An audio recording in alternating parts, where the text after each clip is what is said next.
Велислав е чист и се чувства добре! Аз съм Никола! Никола е чист и се чувства добре! Аз съм Христо! Христо е чист и се чувства добре! 27 години съм. Започнах да употребявам първо малко след като се разбра, че имам епилепсия в 12 клас горе-долу.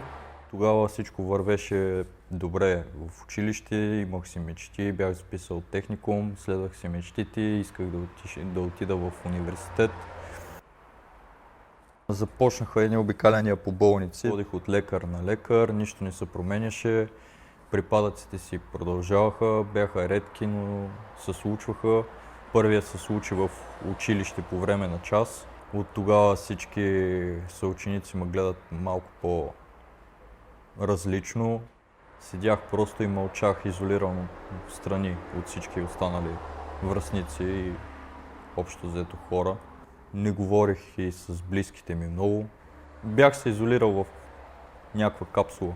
Не исках нищо от живота. Мислих, че съм единствен и с най-лоша съдба от всички. И просто исках да не занимавам повече родителите ми. Исках просто да ме няма. И започнах да взимам от каквото намеря, по колкото има. Това стана ежедневие. Исках въпреки това аз сам да се грижа за мен си.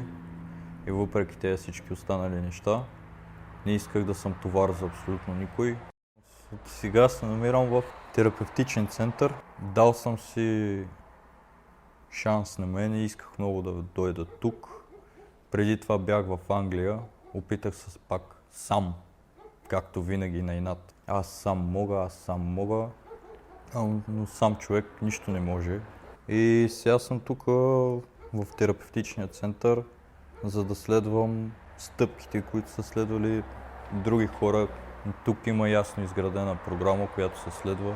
Има хора, които са се излекували, затова вярвам, че и аз мога тук. Велислав е чист и се чувства добре!